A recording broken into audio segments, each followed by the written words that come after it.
They blocked Earth from the stars, so we unleashed ZEUS Part 1. The cage the year was 2187.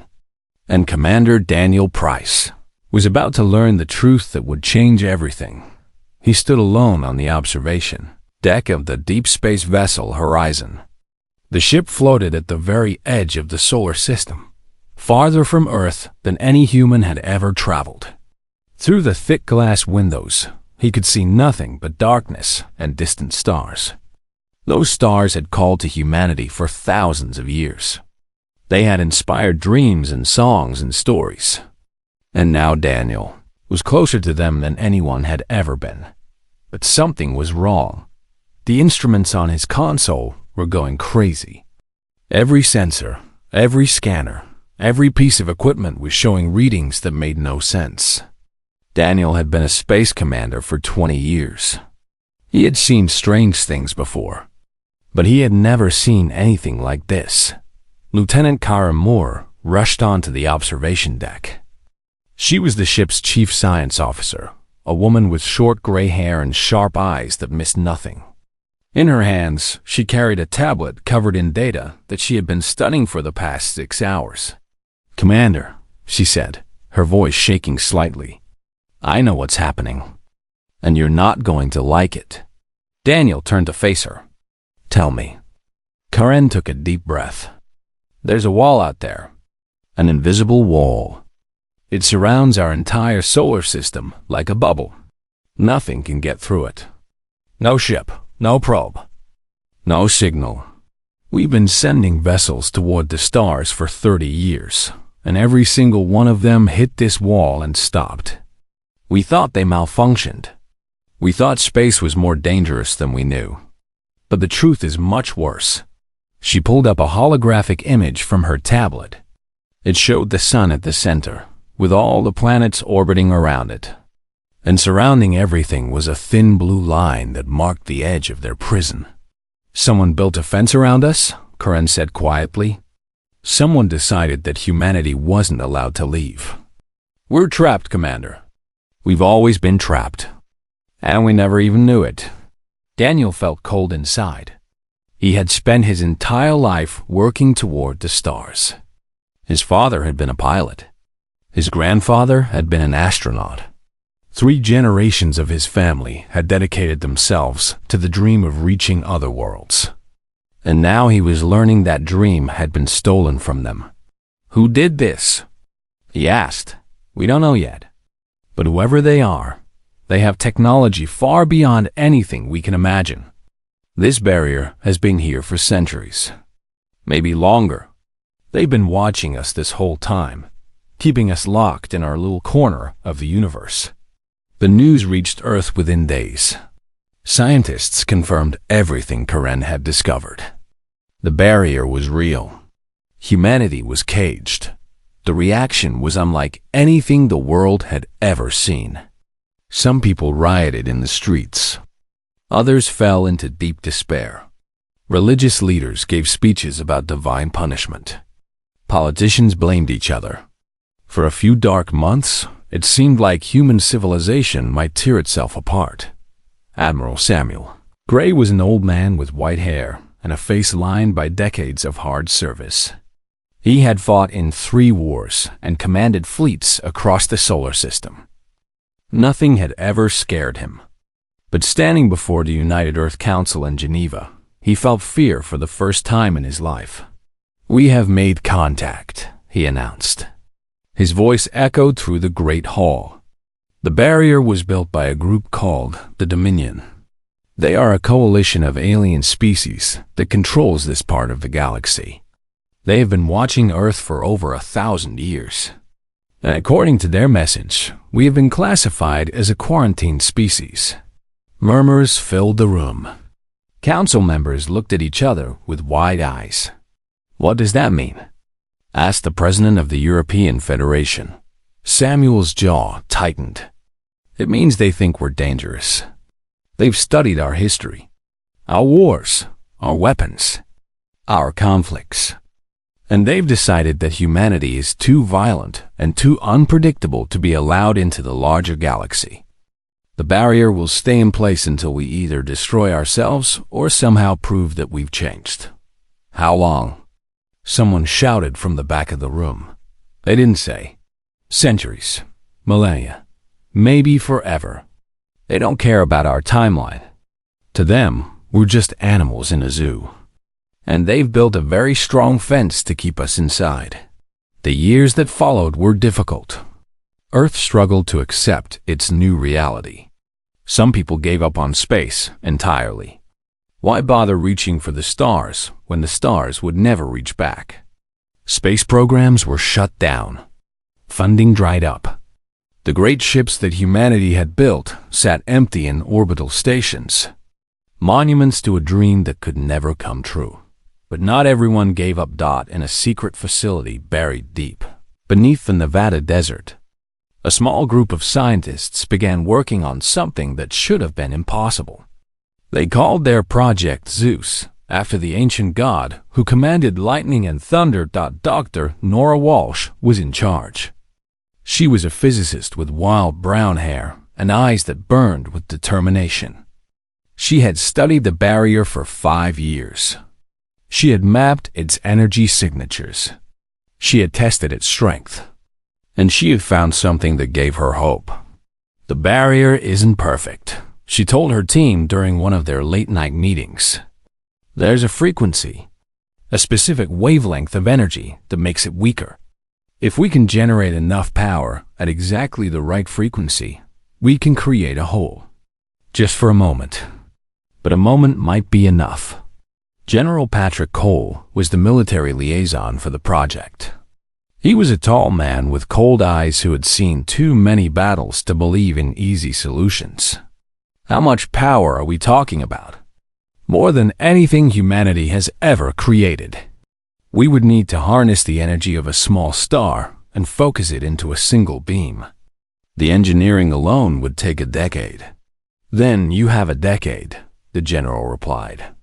Because we're not going to stay in this cage forever. We're going to break out. And when we do, we're going to show the Dominion that they made a very big mistake by locking us up. The work began in secret. Resources flowed in from every nation on Earth, hidden behind false projects and fake budgets. The best minds in the world came together, united by a single goal. They would build ZEUS. They would punch a hole in the sky. And they would set humanity free, on the dark side of the moon, far from any eyes that might be watching. Construction began on the largest weapon ever conceived. It would take years of sacrifice. It would push the limits of science and engineering. But humanity refused to accept its prison. The cage had been built by gods. So humanity decided to become gods themselves. They blocked Earth from the stars, so we unleashed ZEUS Part 2. The lightning 10 years passed since the project began. 10 years of secret work. 10 years of sacrifice and struggle. And now, finally, Dr. Nora Walsh stood at the edge of something that could change history forever. The ZEUS array was complete. She walked through the massive facility on the dark side of the moon, her footsteps echoing in the metal corridors. Around her, engineers and scientists rushed from station to station, checking systems and running final tests. The air was thick with tension. Everyone knew what was about to happen. Everyone knew what was at stake. The array itself was enormous. It stretched across 50 kilometers of lunar surface, a network of fusion reactors and particle accelerators, all connected to a single massive cannon that pointed toward the stars. When activated, it would generate more energy than all the power plants on Earth combined. And all of that energy would be focused into one beam, aimed directly at the barrier that kept humanity caged. General Patrick Cole met her in the main control room. He had aged in the past decade. His hair was completely gray now, and deep lines crossed his face. But his eyes were still sharp, still determined. He had dedicated the final years of his life to this project. He would see it through to the end. Is everything ready? He asked. Nora nodded slowly. The array is at full power. All systems are operational. We've calculated the exact coordinates where the barrier is weakest. If our models are correct, we can create an opening large enough for a ship to pass through. And if your models are wrong, then we will have wasted a decade of work and more resources than any single project in human history. She paused. But I'm not wrong, General. I've checked the math 1,000 times. This will work. On the other side of the moon, in a hidden shipyard, Captain Luke Bennett prepared his crew for the mission ahead. The Thunderbolt was a new kind of vessel, built specifically for this moment. It was fast and tough, designed to punch through any gap in the barrier before it could close again. Luke was 35 years old. He had dark hair and a face that rarely smiled. 20 years ago, his father had commanded one of the first ships sent toward the barrier. That ship had vanished like all the others, lost forever when it hit the invisible wall. Luke had joined the space program the day he turned 18. He had been waiting his whole life for a chance to finish what his father started. His crew gathered in the Thunderbolt's small briefing room. There were only 12 of them. Each one had been selected from thousands of candidates. Each one knew they might not survive what came next. Amy Cross was the navigation officer. She was young, barely 25, but her skills were better than pilots twice her age. Derek Sims handled weapons and tactical systems. He was a former Marine who had seen combat on 3 different moons. Victor Santos was the chief engineer, a quiet man with gentle hands who could fix anything that broke. "You all know the mission," Luke said, standing at the front of the room. "In 6 hours, the ZEUS array will fire. If everything goes according to plan, it will create a hole in the barrier, a temporary opening. We will have approximately 90 seconds to reach the hole and pass through before it closes again." He looked at each member of his crew. "On the other side, we don't know what we'll find. The Dominion has been watching us for centuries. They know we're trying to escape. They might be waiting for us with weapons ready. They might try to destroy us the moment we appear." "And if they do?" Amy asked. Luke's expression hardened. "Then we fight. We show them that humanity doesn't surrender. We show them that caging us was the worst mistake they ever made. And even if we die out there, we'll prove to the whole galaxy that humans don't stay trapped forever." The hours passed slowly. On Earth, billions of people watched their screens, waiting for news. The governments of the world had finally revealed the truth about Project ZEUS. There were no more secrets. Everyone knew what was about to happen. Everyone held their breath in the control room on the moon. Nora Walsh sat at her console. Her fingers trembled slightly as she entered the final commands. Around her, screens displayed countless data streams.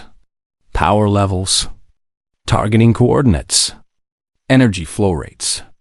Everything was perfect. Everything was ready. "Beginning ignition sequence," she announced. Her voice was broadcast to every speaker on the array. All stations confirmed readiness. One by one, the responses came back. Every system was green. Every reactor was stable. The moment had arrived.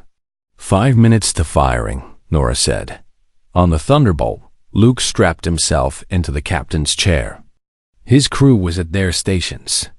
The engines hummed with barely contained power. The ship was aimed directly at the point where the barrier would break. "All hands ready," Amy reported from her navigation console.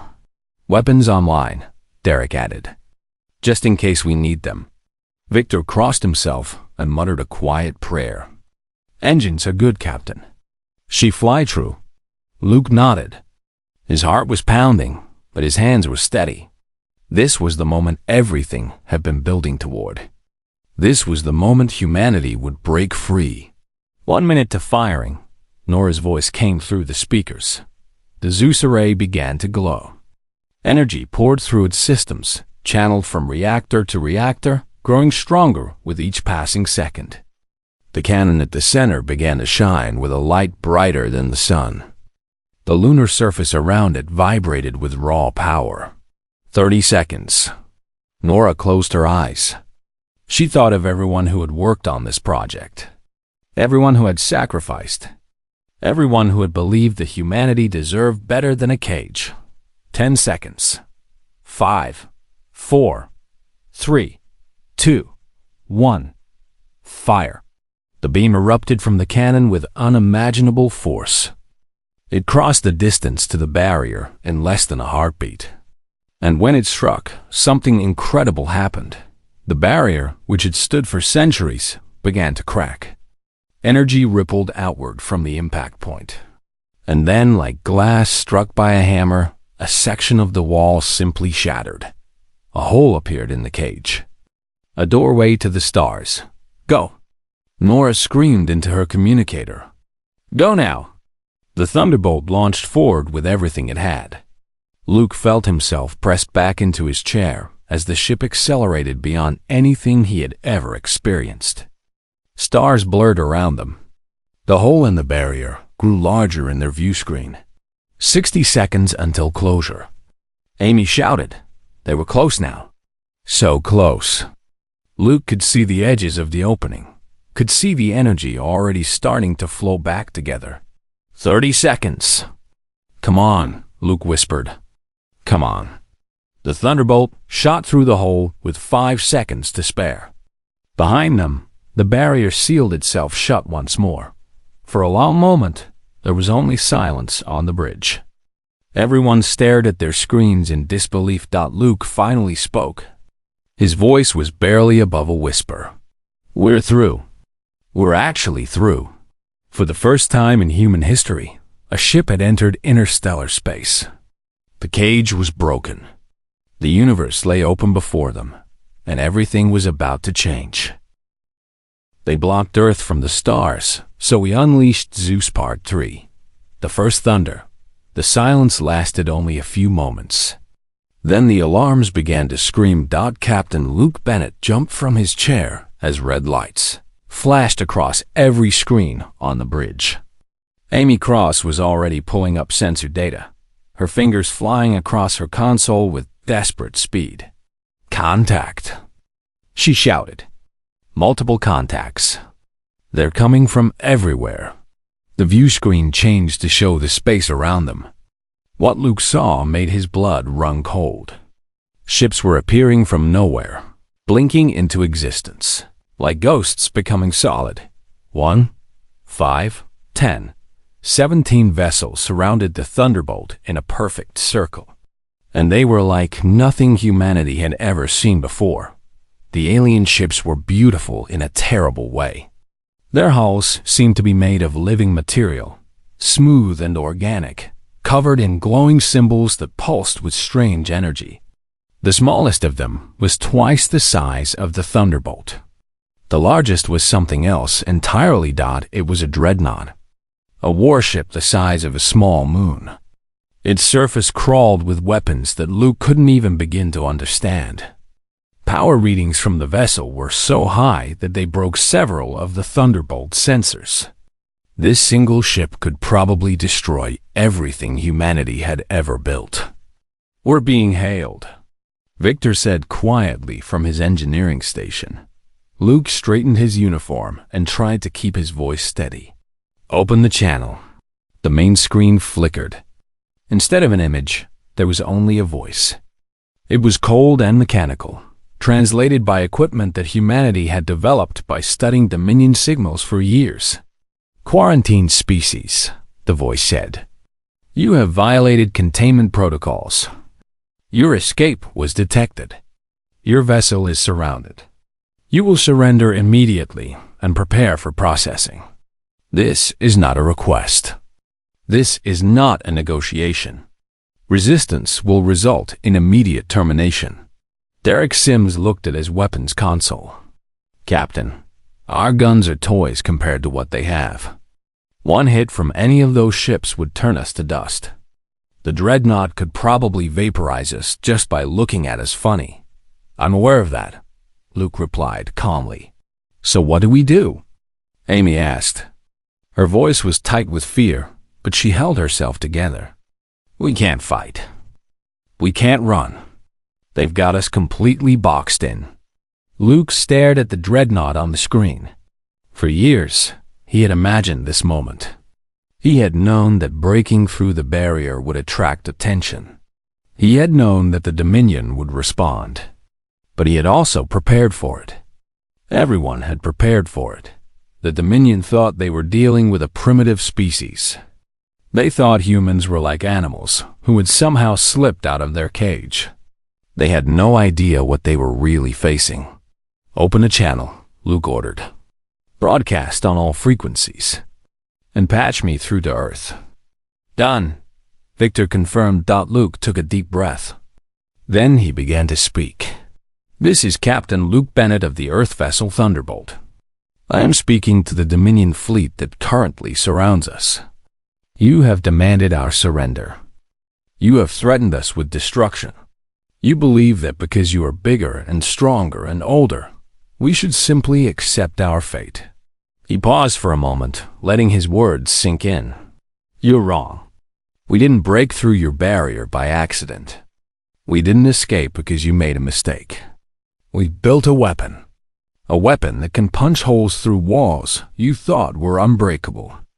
And that weapon isn't just aimed at barriers.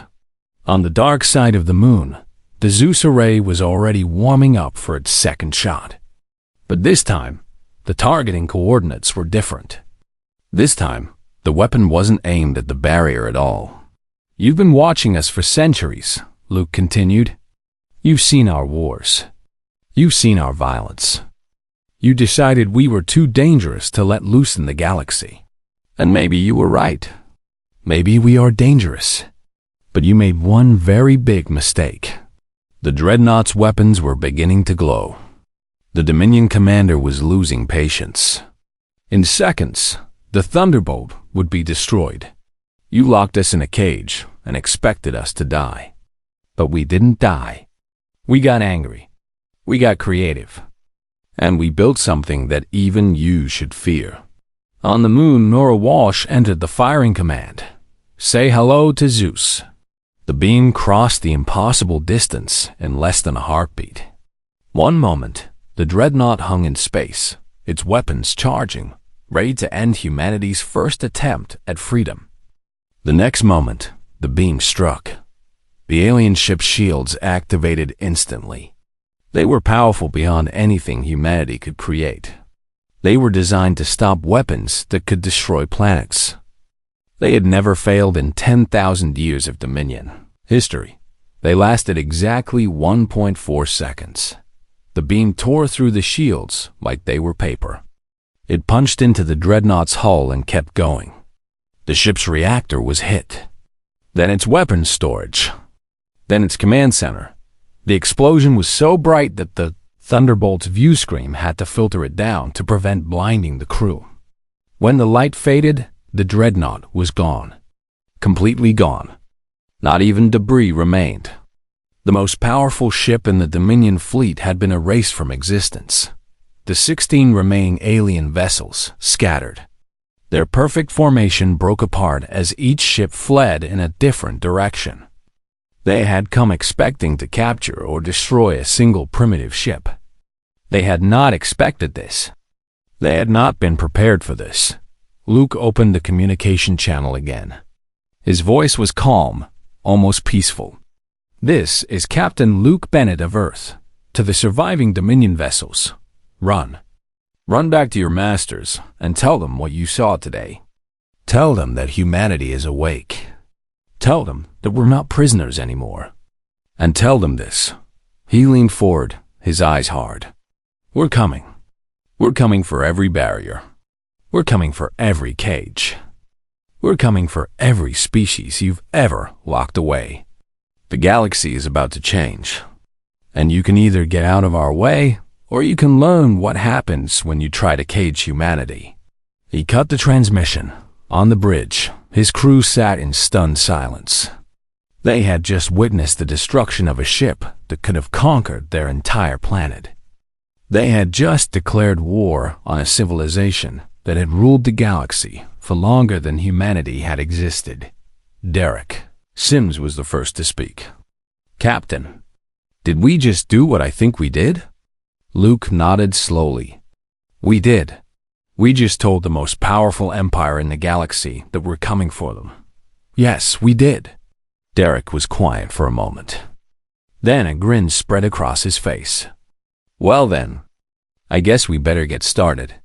The thunderbolt turned toward the distant stars. Somewhere out there, other species waited behind their own barriers. Other civilizations had been caged, just like humanity. And now, for the first time, they had hoped Earth had unleashed its thunder. And the storm was only beginning.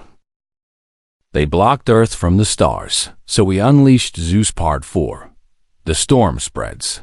Footage spread across 1,000 worlds in a matter of hours, on planets where no one had ever heard of Earth. Beings watched in amazement as a tiny ship from an unknown species destroyed the most powerful warship in Dominion history. They watched as the young captain declared war on the empire that had ruled them for generations. They watched, and they began to believe that change was possible.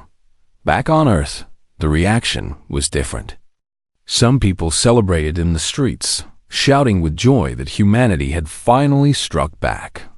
Others worried about what would come next. The Dominion was vast. The Dominion was ancient. And the Dominion did not accept defeat easily. Admiral Samuel Gray stood before the United Earth Council once again. He was older now, his body bent by years of stress and planning. But his voice was still strong, and his mind was still sharp. Let me be clear about our situation, he said. We have won a single battle. We destroyed one ship. But the Dominion has millions of ships. They control thousands of star systems. Our intelligence estimates suggest they will respond with overwhelming force. We have months, perhaps a year at most, before they arrive at Earth with enough firepower to crack our planet in half. Fear rippled through the council chamber. Several representatives looked ready to panic. However, Samuel continued, raising his hand for silence, we have not been idle. For decades, we have been preparing for exactly this scenario. The ZEUS array was just the beginning. He pulled up a holographic map of the solar system. Scattered across it were hundreds of glowing points. Hidden across our system are weapons platforms, defensive stations, and shipyards that have been secretly producing vessels for years. We have built a fleet. Not a large fleet. Not enough to match the Dominion directly, but enough to fight. Enough to make them bleed. The fleet was called the Storm Fleet, 60 ships of various sizes, all equipped with technology based on the ZEUS array. They couldn't carry the full power of the weapon, but they had smaller versions. Enough to punch through shields. Enough to hurt the enemy. Captain Luke Bennett was promoted to fleet commander. The young pilot who had escaped through the barrier was now responsible for humanity's entire military force. It was a heavy burden, but he carried it without complaint. We can't win by sitting here and waiting, he told his officers during their first strategy meeting. The Dominion is too big, too powerful. If we let them come to us, they'll crush us. We need to take the fight to them. We need to make them afraid. The first target was a Dominion communication station, 3 light years from Earth. It was a small installation, protected by only 2 warships. The Storm Fleet arrived without warning, destroyed both ships in seconds, and reduced the station to rubble. Before leaving, Luke broadcast a message that was heard across half the galaxy. This is Fleet Commander Luke Bennett of Earth. The Dominion has kept countless species trapped behind barriers for thousands of years. That ends now. We are coming for every cage. We are coming for every fence. And we will not stop until the galaxy is free. The attacks continued. Supply convoys were ambushed. Sensor arrays were destroyed. Border outposts were wiped out. Each victory was small, but together they sent a powerful message. Humanity was not hiding. Humanity was hunting. But the greatest victories came when the Storm Fleet found other barriers. The first one protected a world called Taz. Its people were tall and thin, with silver skin and 4 arms. They had been locked away for over 2,000 years because they refused to submit to Dominion rule. When the ZEUS array destroyed their barrier, they emerged from their prison world with tears streaming down their alien faces. Their leader, a being named Solon, spoke to Luke through a translator. We had given up hope. Our children grew up believing the stars were forever close to us. And now, because of you, they can see the universe again. The Thasians had ships of their own. Old ships, preserved for generations, waiting for the day when they might fly free. Within weeks, they joined the Storm Fleet. Then came the Vorn, then the Keleth, then the Siana. Species after species emerged from their prisons and pledged themselves to the fight. The Storm Fleet grew from 60 ships to 200, then 400, then 1,000. Dr. Nora Walsh worked without rest to keep up with demand. The ZEUS array was producing smaller power cores that could be fitted to Allied vessels. Each one gave the ability to break through Dominion shields. Each one turned an ordinary ship into something the enemy feared. "We're changing the galaxy," she told Luke during one of their rare meetings.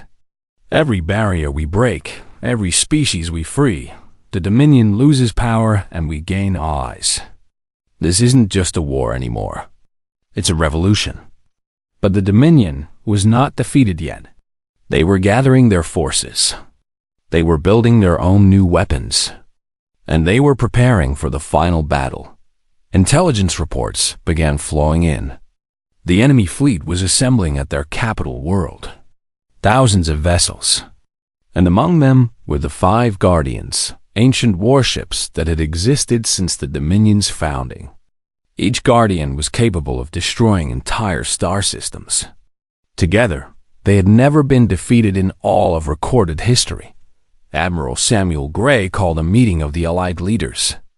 Representatives from 30 different species crowded into the council chamber aboard the flagship Liberty. "The Dominion has finished gathering their forces," Samuel announced. "In 3 weeks, they will launch their final assault. Their goal is to destroy Earth and every species that has joined us. If they succeed, the galaxy will return to darkness. The barriers will be rebuilt. Hope will be lost." He looked around the room at the gathered leaders. Some were human. Some were alien. All of them had risked everything for this cause. But if we defeat them here, in their own territory, the Dominion will fall. Their empire will crumble. And the galaxy will finally be free. Solon of the Thasians stood. "The humans freed my people. They gave us our sky back. We will fight beside them until our last breath." One by one, the other leaders rose. The Vorn, the Keleth, the Siana, dozens more. Each pledged their ships, their warriors, their lives. Luke Bennett watched from the back of the room. In 3 weeks, they would face the largest battle in galactic history. The odds were against them. The enemy was stronger and more numerous. But they had something the Dominion had never faced before. They had hope. They had unity. And they had thunder to bring. The final storm was coming. And humanity would lead the charge. They blocked Earth from the stars, so we unleashed ZEUS Part 5, Unchained. The heart of the Dominion was a star system so ancient that no one remembered its original name. For 10,000 years, it had been simply called the Core. And now, as the Allied fleet dropped out of faster-than-light travel at its edge, Luke Bennett understood why the Dominion had believed they would rule forever. The enemy fleet filled the view screen like a wall of metal and death. Over 2,000 ships hung in perfect formation, their weapons already glowing with barely contained power. And at the center of the formation floated the 5 Guardians. Each Guardian was larger than a city. Their hulls were covered in golden symbols that pulsed with energy older than humanity itself. These ships had conquered thousands of species. They had burned worlds that refused to submit. They had never lost a battle. Not once. Not ever. Against this force, the Allied fleet brought 300 ships. 30 different species, united by their hatred of the cage. United by hope. Admiral Samuel Gray stood on the bridge of the flagship Liberty. His whole body was tired, weakened by years of stress and sacrifice. But his eyes burned with determination. He had been preparing for this moment his entire life. He would not fail. "All ships, this is Admiral Gray," he broadcast to the fleet. "You all know why we're here. You all know what we're fighting for. The Dominion locked our people away. They told us we weren't good enough. They told us we would never see the stars. But we're here now. We crossed the impossible distance. We broke their walls. And today, we break their empire." The enemy fleet began to move. Their formation shifted, thousands of ships arranging themselves into an attack pattern that had destroyed countless fleets before. "Battle stations," Gray ordered. "All ships engage." The two fleets collided in an explosion of light and fire. The opening moments were chaos. Ships on both sides burst apart as weapons fire crossed the void. A Dominion cruiser exploded under combined fire from 3 Allied destroyers. A Vorn carrier was cut in half by a Guardian's beam. Wreckage filled the space between the two fleets. Luke Bennett commanded the human portion of the fleet, from the tactical center aboard Liberty. His hands moved across the holographic display, directing squadrons, coordinating attacks, trying to find any weakness in the enemy formation. "Focus fire on the Guardian nearest to our right flank," he ordered. "All human ships with ZEUS cores, concentrate your beams." 12 human destroyers turned toward the ancient warship, their modified weapons charged with energy borrowed from ZEUS itself. Then, as one, they fired. The beams struck the Guardian's shields. For a terrible moment, nothing happened. The old ship's defenses were stronger than anything they had faced before. Stronger than the dreadnought that had died in humanity's first battle. Then the shields began to crack. "Keep firing," Luke shouted. "Everything we've got." More ships joined the attack. Asian vessels added their weapons. Keleth cruisers poured plasma into the wounded shields. And then, with a sound that somehow carried through the vacuum of space itself, the Guardian's shields collapsed. The ancient ship tried to turn away. Too late. The combined firepower of 40 Allied vessels tore into its unprotected hull. Explosions rippled across its surface. And then, like a dying giant, it came apart. "First Guardian destroyed." Someone shouted. A cheer rose from the bridge crew. But Luke knew it was too early to celebrate. 4 Guardians remained. And the Allied fleet was already paying a terrible price. The battle raged for hours. Ships died by the dozens on both sides. Admiral Gray coordinated the overall strategy, but a piece of shrapnel from a near miss had wounded him badly. He refused to leave the bridge, blood staining his uniform as he continued to give orders. "Second Guardian is targeting the Liberty directly," one of the officers reported. Gray looked at the massive warship turning toward them. Its weapons were charging for a shot that would vaporize the flagship and everyone aboard. "All ships, cover fire on that Guardian," Gray ordered, his voice weak but steady. "Don't let it complete its charge." But there weren't enough ships in position. The Guardian's weapons were almost ready. Then a new voice cut through the communications channel. "ZEUS Prime is in position," Dr. Nora Walsh announced. "Firing in 3 seconds." ZEUS Prime was their secret weapon. A mobile version of the array, mounted on a carrier that had been hidden at the edge of the battle. It had been waiting for exactly this moment. The beam struck the second Guardian just as its weapons reached full charge. Unlike the first, this ship didn't survive long enough to try escaping. The ZEUS Prime beam cut through it like a knife through paper. The Guardian exploded so violently that nearby ships were pushed away by the shockwave. 2 down, 3 to go, Luke muttered. The tide began to turn. Seeing 2 of their legendary Guardians destroyed, many Dominion ships began to waver. Their formations started to break. Captains, who had never known defeat, suddenly realized that defeat was possible. The 3rd Guardian fell to a coordinated attack from the entire Allied fleet. The 4th was destroyed when a Cyanoram ship, its crew knowing they would not survive, flew directly into the warship's main reactor at full speed. 1 Guardian remained. The largest, the oldest, the most powerful dot. It turned to face the Liberty directly. Its weapons were unlike anything on the other Guardians. Older, stranger, capable of ending this battle in a single shot.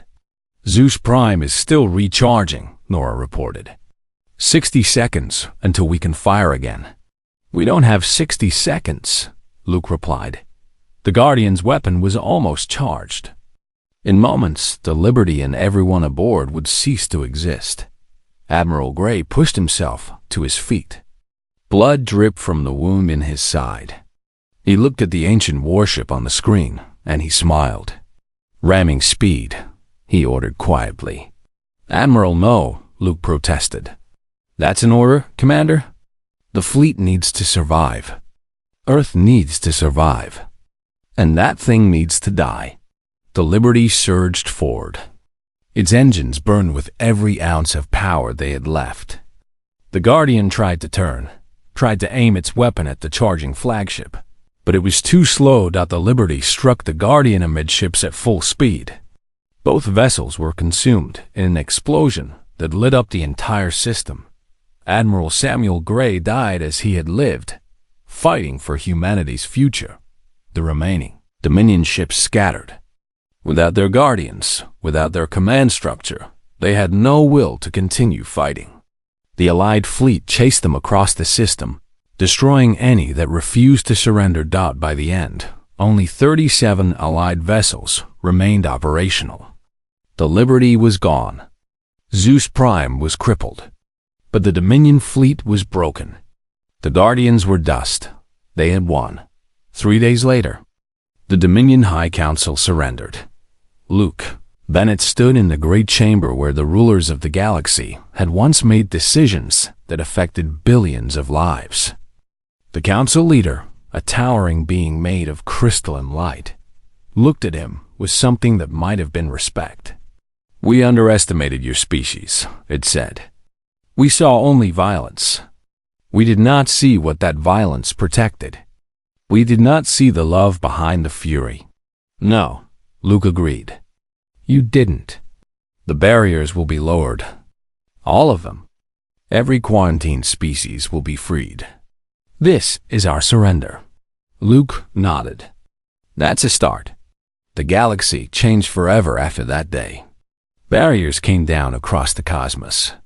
Species that had been imprisoned for centuries emerged to join the community of stars. And at the center of it all was humanity, the young race that had refused to accept its cage. Earth built monuments to those who had fallen. Admiral Samuel Gray's name was carved into stone above the entrance to the United Earth Council chamber. Dr. Nora Walsh continued her research, pushing science further than anyone had dreamed possible. The Allied species formed a new government, a federation based on freedom and cooperation instead of fear and control. And Luke Bennett? He retired to a small house on the moon.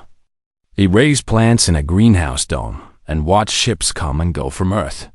Sometimes, late at night, he would look up at the stars and remember everyone who had sacrificed to make this moment possible. The inscription on the ZEUS monument was simple. It read, "They told us we didn't belong among the stars. We built our own thunder and proved them wrong." Humanity had been caged. Humanity had been told it would never be free. But humanity had refused to accept that fate. They had fought. They had bled. They had died. And in the end, they had won. The chains were broken. The cage was dust. And the universe, at last, was open to all.